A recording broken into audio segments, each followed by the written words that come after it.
chapitre avec une magnifique illustration où on voit Harry, Hermione et Ron dans une salle de bal apparemment. Et il y a plein de fantômes. On n'en sait pas plus pour le moment.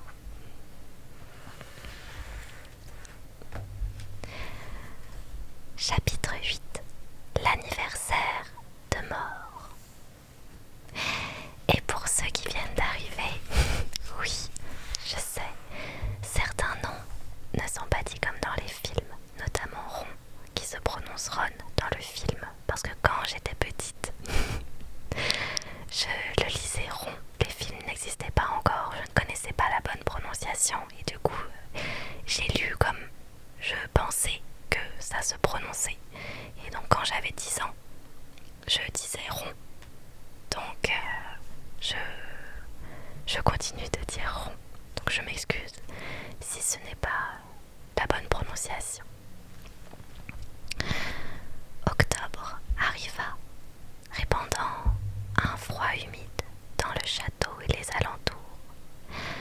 Madame Pomme-Fraîche, l'infirmière, dut faire face à une épidémie de rhume parmi les élèves et les enseignants. La pimentine, une potion qu'elle fabriquait elle-même, se révélait d'une efficacité fulgurante, mais elle avait pour effet secondaire de faire fumer les oreilles pendant plusieurs heures. Harcelée par Percy, Ginny Weasley, qui n'avait pas très bonne mine, fut forcée d'en prendre, et la vapeur qui lui sortait de la tête sous ses cheveux flamboyants lui donnait l'air d'avoir pris feu. Pendant des jours entiers, la pluie frappa à grosses gouttes les fenêtres du château. Le niveau du lac monta, les massifs de fleurs se transformèrent en mares de boue, et les citrouilles de Hagrid eurent bientôt la taille d'une cabane à outils. Petit aparté pour préciser que ce livre, je l'ai trouvé à la FNAC et il était à 35 € pour ceux qui se posent la question. C'est la collection Minalima. L'enthousiasme d'Olivier Dubois pour les séances d'entraînement n'avait pas faibli. Cependant, et c'est ainsi qu'un samedi après-midi particulièrement pluvieux, Harry rentra trempé et maculé de boue dans la tour de Gryffondor. C'était quelques jours avant Halloween. Même en faisant abstraction de la pluie et du vent, la séance d'entraînement ne s'était pas bien passée. Fred et George, qui avaient espionné l'équipe des Serpentards, avaient vu les performances des nouveaux. Nimbus 2000. D'après eux, les Serpentards allaient si vite qu'on ne voyait plus d'eux que des traînées vertes qui sillonnaient les airs à la vitesse d'un avion. Alors qu'ils avançaient dans le couloir désert, avec ses chaussures boueuses,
yeux, mon jeune Potter, dit Nick en repliant une lettre transparente qu'il rangea dans son vêtement. Vous aussi, dit Harry.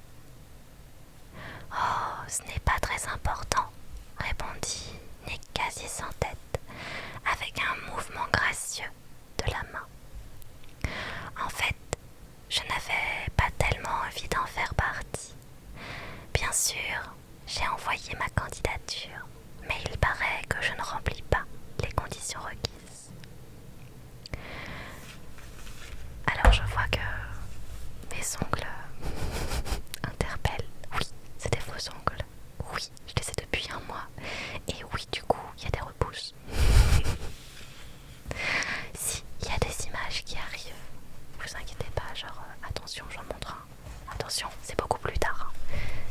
Et hop, voilà, un petit aperçu très rapide. On verra ça plus tard. Non, c'est pas moi qui l'ai fait, je suis nulle en ongles. J'ai été dans une onglerie, parce qu'on appelle ça une onglerie. J'ai été surprise par le nom, mais ça s'appelle une onglerie. J'ai fait ça dans une onglerie.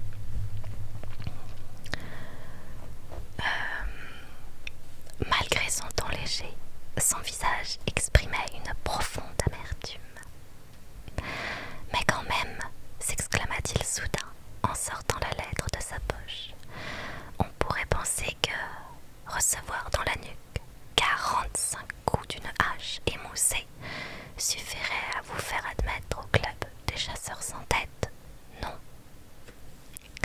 Certainement, répondit Harry, dont il attendait, de toute évidence, l'approbation.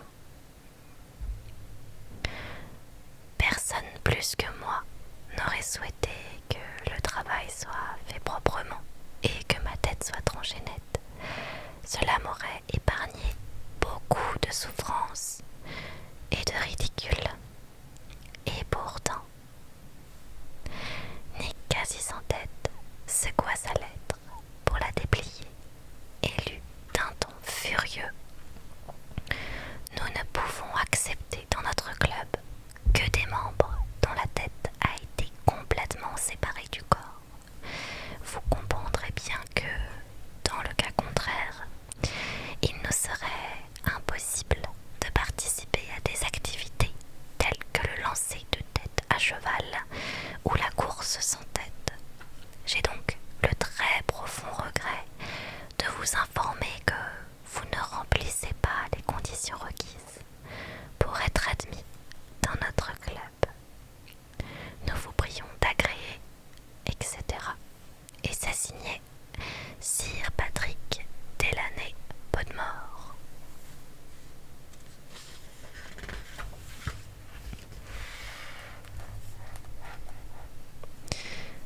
Furieux, Nick, quasi sans tête, fourra la lettre dans sa poche. Ma tête ne tient que par 1 centimètre de peau et de tendon, Harry. Tout le monde penserait que j'ai été bel et bien décapité.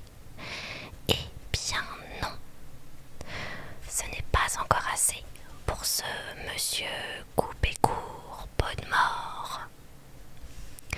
Nick, quasi sans tête, respira profondément à plusieurs reprises. Puis il reprit d'un ton plus calme. Et vous, Harry, qu'est-ce qui vous tracasse ainsi?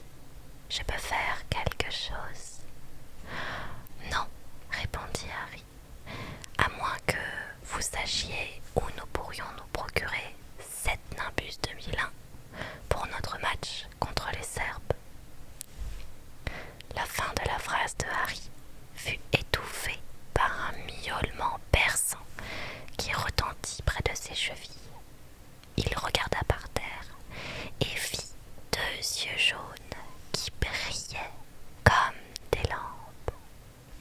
C'était Miss Daigne, la chatte grise et efflanquée qui jouait le rôle d'assistante d'Argus Rusard, le concierge, dans son implacable bataille contre les élèves de Poudlard. Vous feriez mieux de filer d'ici, Harry, dit précipitamment Nick. Rusard n'est pas de bonne humeur. Il a la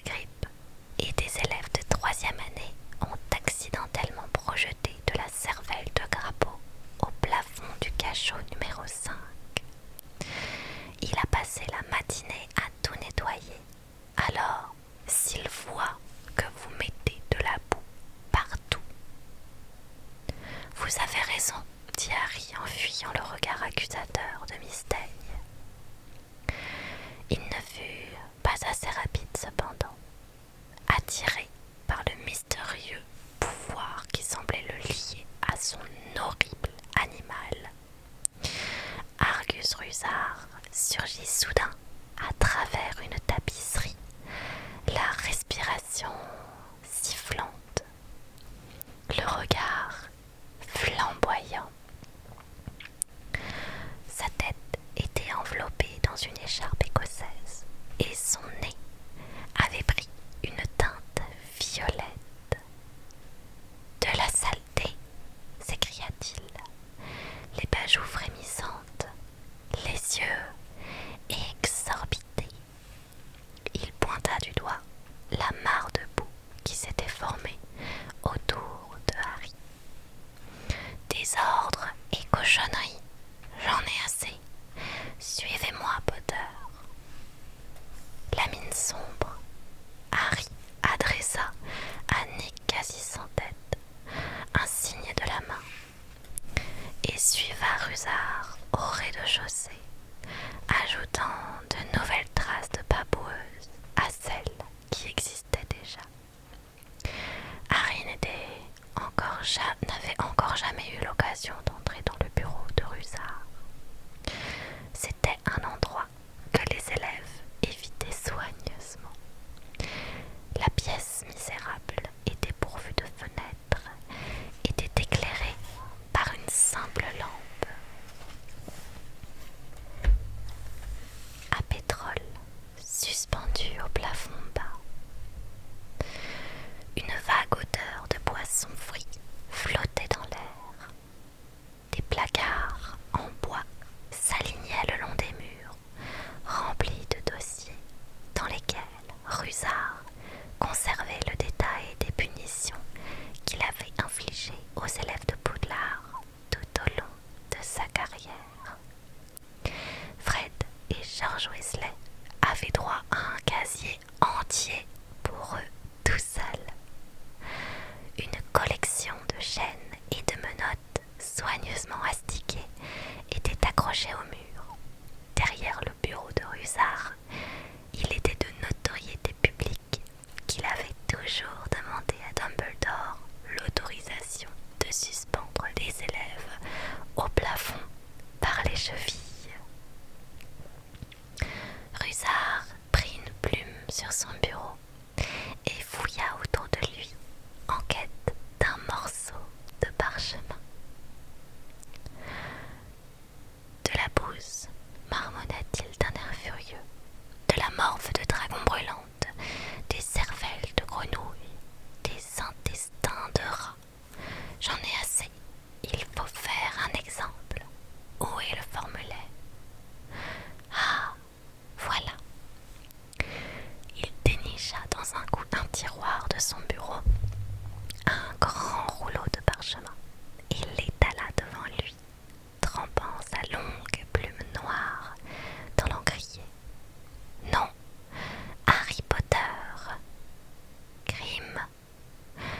N'exagérons rien, ce n'était qu'un peu de boue, coupa Harry. Pour vous, ce n'est qu'un peu de boue, mon garçon, mais pour moi, c'est une heure de plus passée à récurer vos saletés, s'exclama Rusard. Nous disions donc crime, souillure du château, châtiment proposé. La plume en l'air, Rusard lança un regard sournois à Harry, qui attendait, en retenant son souffle, que tombe la sentence. Mais, au moment où le concierge abaissa à nouveau sa plume, j'ai le ventre qui grogne et ça remonte dans ma gorge, je suis désolée.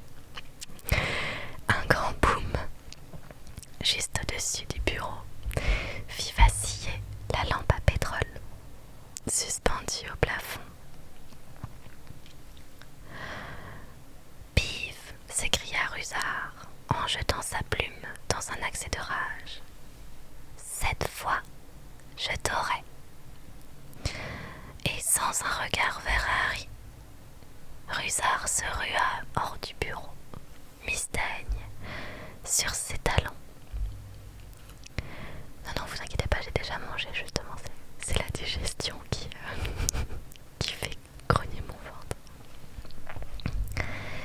Piv était l'esprit frappeur de l'école, une menace permanente qui flottait dans les airs en répandant sur son passage désordre et consternation.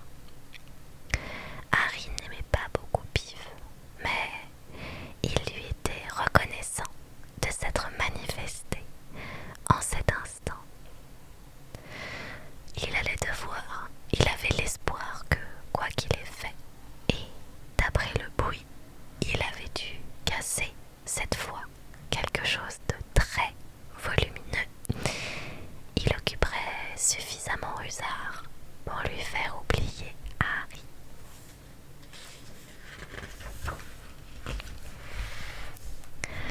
Ici, on a une très belle illustration du bureau de Rusard. On a Rusard assis à son bureau avec son parchemin en train d'écrire les notes.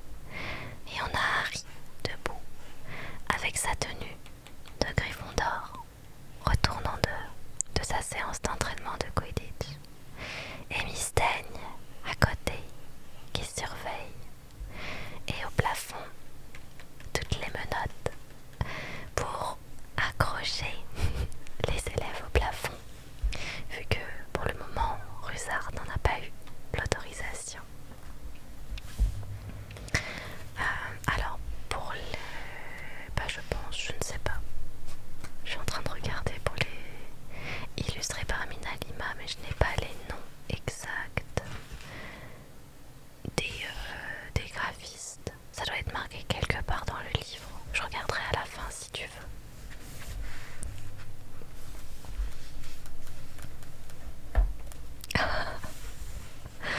Merci pour tous vos gentils messages, c'est adorable en tout cas.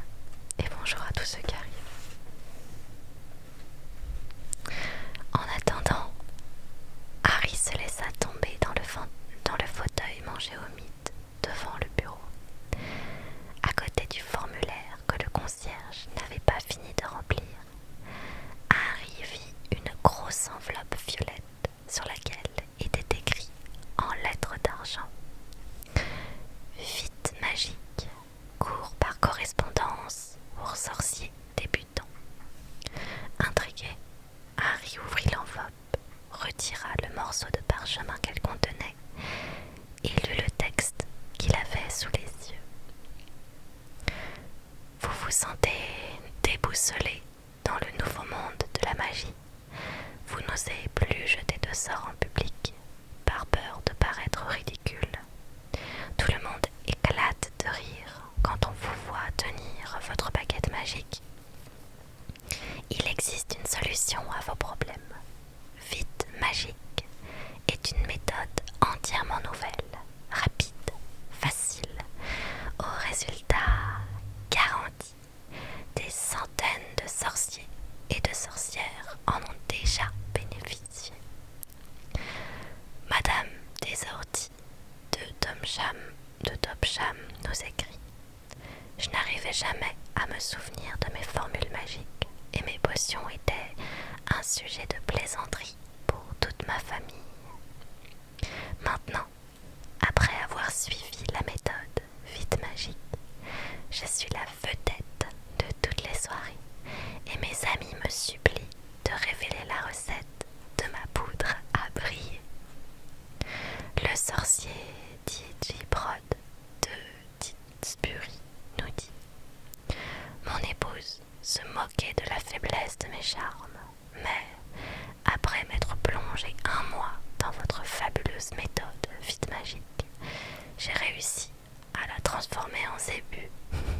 Merci, Vite magique.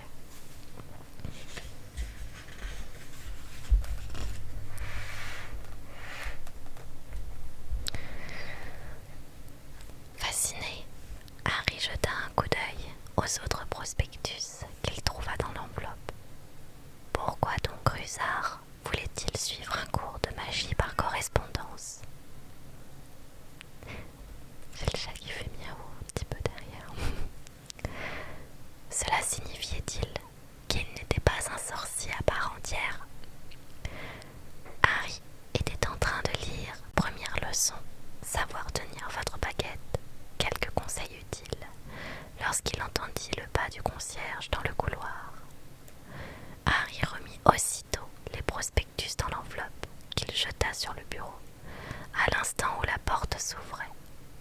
Rusard avait l'air triomphant. Cette armoire à disparaître avait une grande valeur, dit-il à Miss Daigne d'un air joyeux. Cette fois-ci, ma mignonne, Pive est coincée. Merci beaucoup pour les cadeaux, c'est très gentil. Merci à vous, c'est adorable. Il posa les yeux sur Harry, puis sur l'enveloppe de la méthode vide magique.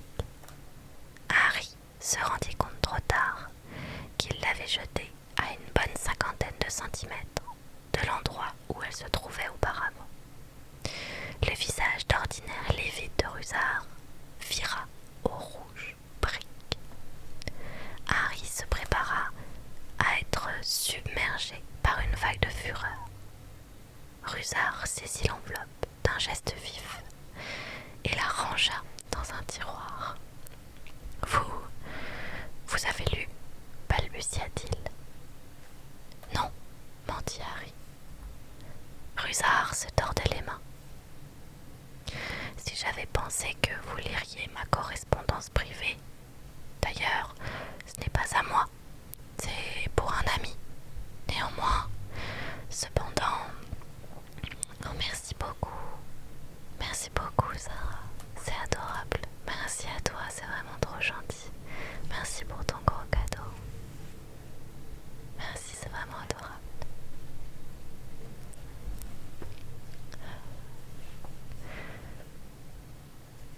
Harry le regardait avec inquiétude.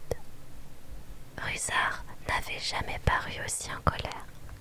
Ses yeux lui sortaient de la tête, ses joues flasques étaient agitées de tics, et l'écharpe écossaise n'arrangeait rien. Très bien, dans ce cas, sortez, et pas un mot. Non pas que... Enfin, si vous ne l'avez pas lu... Allez-vous-en, il faut que j'écrive un rapport sur Pive. Stupéfait d'avoir une telle chance, Harry se précipita hors du bureau, fila le long du couloir et monta l'escalier 4 à 4. Sortir du bureau de Rusard sans la moindre punition représentait sans doute un exploit unique dans l'histoire de l'école. Harry, ça a marché. Nick, quasi sans tête, sortit d'une salle de classe. Derrière lui, Harry vit les restes d'une grande armoire noire et or qui avait dû tomber de haut et s'était fracassée sur le sol.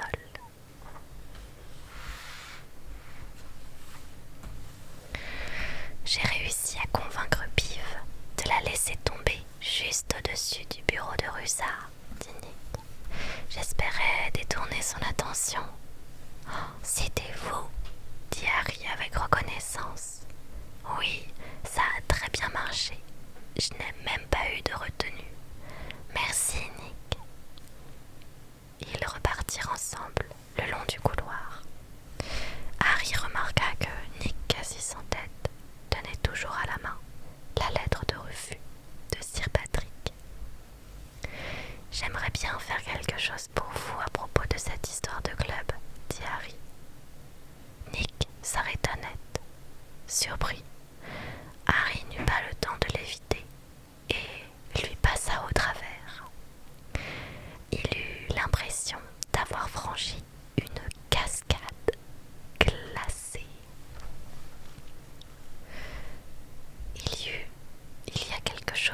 sans dire. Mais je me doute que vous préféreriez assister à la fête de l'école. Il regarda Harry d'un air anxieux. Oh non, dit aussitôt Harry, je serais ravi de venir. Ah, cher Harry, Harry Potter présent à l'anniversaire de ma mort. Et il hésita un instant, l'œil brillant d'excitation. Croyez-vous que vous pourriez éventuellement dire à Sir Patrick combien vous me trouvez impressionnant et même terrifiant? Bien sûr. Nick quasi sans tête eut alors un sourire radieux. Un anniversaire de mort, dit Hermione avec enthousiasme lorsque Harry fut redescendu dans la salle commune après s'être changé. Il ne doit pas y avoir beaucoup de vivants qui peuvent se vanter d'avoir assisté à ce genre de fête. Oh, ça va être passionnant.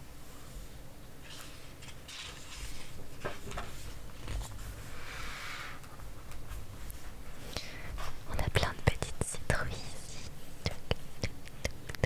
Elles sont trop mignonnes. Fêter l'anniversaire de sa mort. Quelle idée, bougonna Ron, qui était en train de faire ses devoirs. Je ne vois pas ce que ça a de réjouissant. La pluie continuait de marteler les fenêtres d'un noir d'encre. La salle commune, en revanche, était claire et chaleureuse. Le feu qui ronflait dans la cheminée répandait sa lumière dansante sur les élèves assis dans les fauteuils défoncés et occupés à lire, à bavarder ou à faire leurs devoirs. Fred et George, eux, avaient voulu savoir ce qui se passerait si on donnait à manger des pétards du docteur Flibuste à une salamandre. Fred avait sauvé le lézard orange vif, habitué des flammes, à la fin d'un cours de soins aux créatures magiques, et l'animal était en train de se consumer doucement sur une table entourée d'un groupe de spectateurs curieux. Harry était sur le point de raconter à Ron et à Hermione ce qui s'était passé dans le bureau de Rusard, notamment sa découverte du prospectus de vide magique, lorsque la salamandre s'éleva soudain dans les airs et se mit à tournoyer autour de la pièce en crachant des étincelles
reconnaît dans l'embrasure d'une porte tendue de draperies noires. Mes chers amis, dit le fantôme d'un ton lugubre, soyez les bienvenus. Je suis si content que vous soyez là. Il ôta son chapeau à plumes et les invita à entrer en s'inclinant devant eux. Un spectacle stupéfiant s'offrit alors à leurs yeux.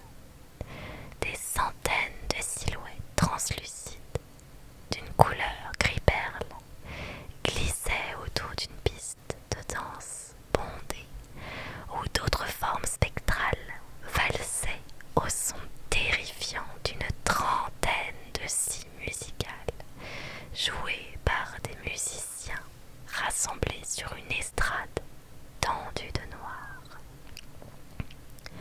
Au plafond, un lustre formé d'un bon millier de chandelles noires diffusait une lumière d'un bleu éclatant. Harry, Ron et Hermione virent de la buée sortir de leur bouche. C'était comme s'ils avaient pénétré dans une chambre froide. Allons jeter un coup d'œil, suggéra Harry, qui voulait se réchauffer les pieds. Fais attention de ne traverser personne, dit Ron d'une voix inquiétante. Ils s'avancèrent alors dans la pièce et passèrent devant un groupe de nonnes à la mine funèbre, un homme en haillons couvert de chaînes et le moine gras, le joyeux fantôme de Bouffe-Souffle, en grande conversation avec un chevalier dont le front était transpercé d'une flèche. Harry ne fut pas surpris de voir que le baron sanglant, l'horrible fantôme de Serpentard, couvert de taches de sang, restait seul dans un coin, ignoré par les autres spectres. « Oh non !» dit Hermione en s'immobilisant. « Vite, demi-tour. Je ne veux pas parler à Mimi Géniard. »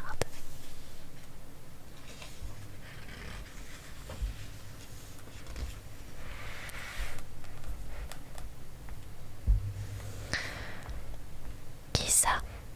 Dit Harry, tandis qu'ils revenaient précipitamment sur leurs pas. Elle hante les toilettes des filles au 2e étage, dit Hermione. Les toilettes ? Oui, elles ont été inutilisables pendant toute l'année parce qu'elles n'arrêtaient pas de piquer des crises en provoquant des inondations. Je n'y vais jamais tant que je peux l'éviter.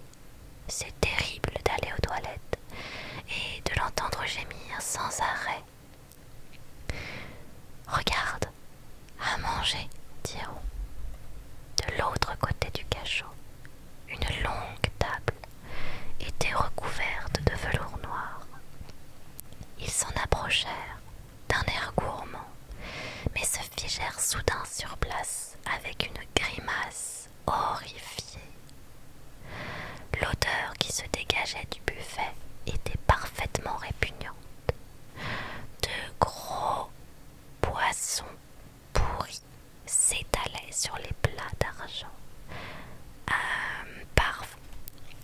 entre des amoncements de gâteaux brûlés comme du charbon.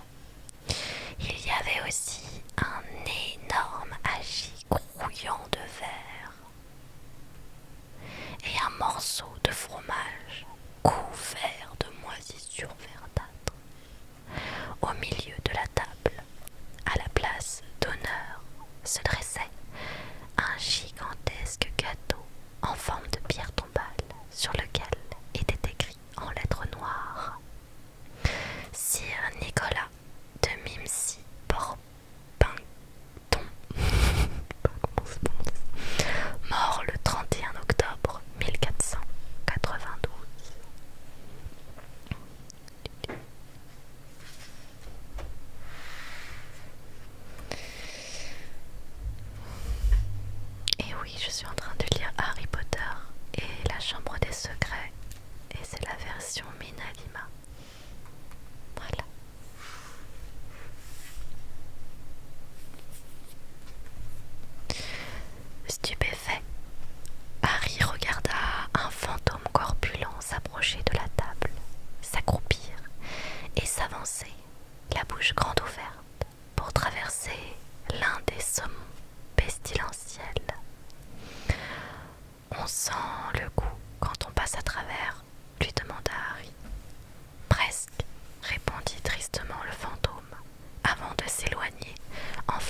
les serres. J'imagine qu'ils ont tout laissé pourrir pour donner un coup plus fort, dit Hermione d'un air docte. Elle se pinça le nez et se pencha pour examiner le hagis putride. Il vaudrait mieux qu'on ne reste pas trop près, diront, j'ai mal au cœur. Il avait à peine fait demi-tour qu'un petit homme jaillit de sous la table et vint flotter devant eux. Bonjour, Pive, dit prudemment Harry. À la différence des fantômes qui évoluaient autour d'eux, Pive, l'esprit frappeur, n'avait rien de pâle ni de transparent. Il portait un chapeau pointu, orange vif, un nœud papillon qui tournait sur lui-même et arborait un large sourire sur son visage sournois. Vous voulez grignoter quelque chose? Proposa-t-il aimablement en leur tendant un bol rempli de cacahuètes pourries. Non merci, dit Hermione. Je vous ai entendu parler de cette pauvre Mimi, dit Pive, les yeux brillants. Vous avez été grossière avec cette malheureuse Mimi. Il prit une profonde inspiration et hurla. Mimi. Merci beaucoup, c'est très gentil.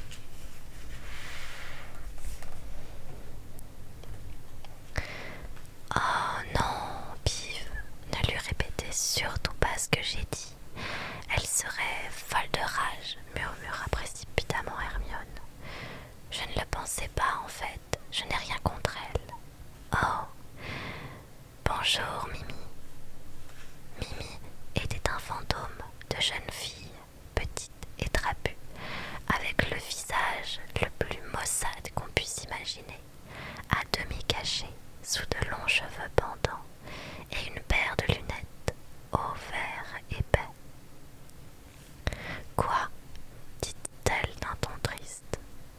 Comment ça va, Mimi? Demanda Hermione d'un ton faussement enjoué. Ça fait plaisir de te voir hors des toilettes. Mimi renifla.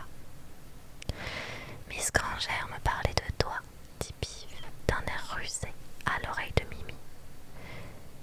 Je disais simplement que tu paraissais en pleine forme ce soir, dit Hermione en lançant à Pive un regard furieux. Mimi observa Hermione d'un air soupçonneux. Tu te moques de moi, dit-elle avec des larmes dans ses petits yeux perçants. Non, non, c'est vrai. J'ai bien dit que Mimi avait l'air en pleine forme, non, répéta Hermione en donnant un coup de coude à Ron et à Harry. Ah oui, c'est exactement ce qu'elle a dit. Ce n'est pas la peine de me mentir, sanglota Mimi, qui se mit à pleurer à chaudes larmes, tandis que Pive bouffait de rire derrière elle. Tu crois que je ne sais pas ce que les gens disent de moi dans mon dos? La grosse Mimi, Mimi la moche, Mimi géniarde, Mimi râleuse, Mimi minable. Tu as oublié boutonneuse, lui souffla Pive à l'oreille. Mimi géniarde fut alors secouée de sanglots et se précipita hors du cachot, poursuivie par Pive, qui la bombardait de cacahuètes pourries en criant « Boutonneuse, boutonneuse !» Oh là là, dit tristement Hermione. Nick, quasi sans tête, se glissa vers eux en traversant la foule. « Vous vous amusez bien ?» demanda-t-il. « Oh oui !» mentirent-ils en chœur. « Belle soirée !» dit Nick fièrement. « La veuve pleureuse est venue. » Spécialement du Kent. Il va bientôt être l'heure de mon discours. Je vais prévenir l'orchestre. Mais au même moment, l'orchestre s'arrêta tout seul. Tout le monde fit silence en regardant partout d'un air surexcité. Le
enfonçant sa tête sur ses épaules.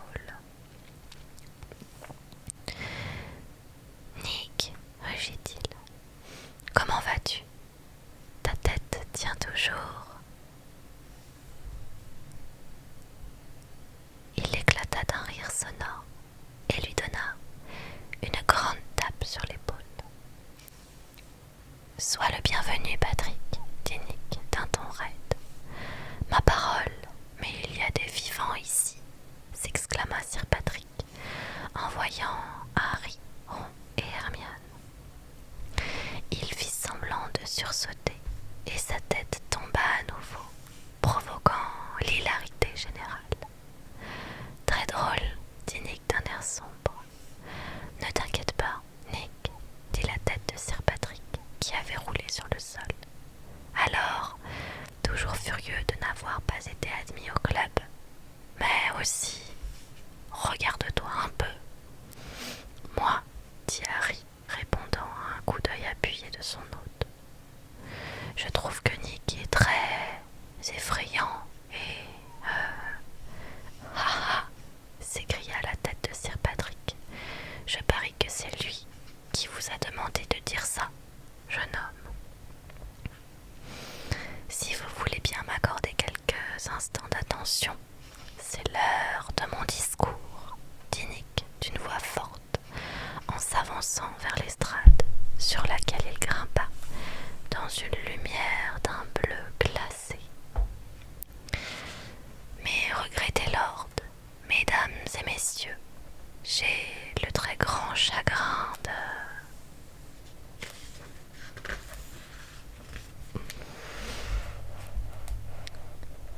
Mais personne n'en entendit davantage.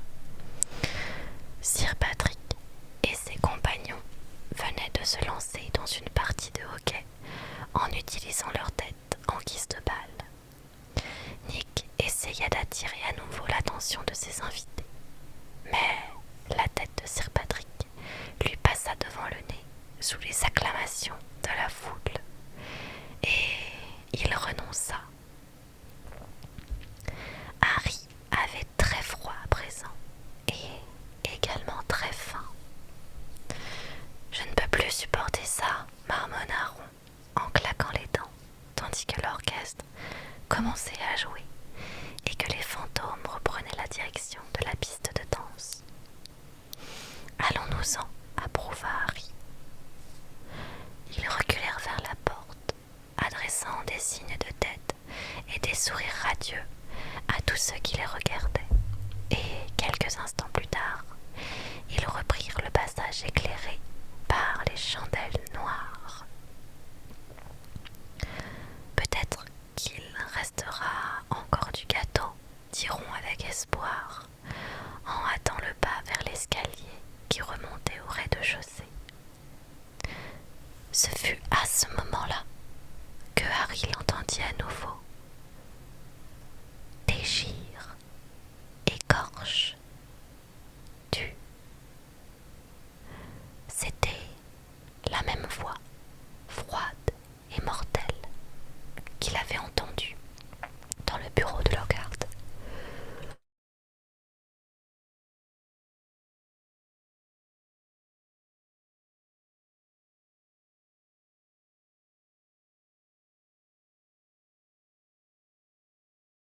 Excusez-moi, j'ai une quinte de touche, je bois juste un peu d'eau.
essoufflant derrière lui, et ne s'arrêta enfin que lorsqu'ils eurent tourné l'angle d'un dernier couloir désert. Harry, qu'est-ce que ça veut dire? Demanda Ron en essuyant son visage en sueur. Je n'ai rien entendu. Mais Hermione poussa soudain un cri, l'index pointé devant elle. Regardez, s'écria-t-elle. Quelque chose brillait sur le mur en face d'eux. Ils s'approchèrent lentement, scrutant la pénombre. Tracée en grosses lettres, entre deux fenêtres, une inscription scintillait dans la lueur des torches qui éclairaient le passage. La chambre des secrets a été ouverte. Ennemi de l'héritier, prenez garde. Qu'est-ce que c'est que ça, là, en dessous? Diront d'une voix tremblante. Lorsqu'ils s'approchèrent un peu plus, Harry faillit tomber en glissant dans une flaque d'eau. Mais Ron et Hermione le rattrapèrent de justesse. Ils se penchèrent alors sur une forme noire qui se dessinait sous le message, et tous trois firent aussitôt un bond en arrière, les pieds en plein dans la flaque. Miss Daigne, la chatte du concierge, était pendue par la queue à une torchère. Elle était raide comme une planche, les yeux grands ouverts. Pendant quelques instants, ils restèrent figés de terreur. Filons d'ici, dit enfin Ron. On devrait peut-être essayer de, suggéra maladroitement Harry. Fais-moi confiance, il ne faut surtout pas qu'on nous trouve ici, répliqua Ron. Mais il était trop tard. Un grondement semblable à un lointain coup de tonnerre leur indiqua que le festin venait de se terminer. De chaque extrémité du couloir leur parvenaient des conversations joyeuses des élèves repus.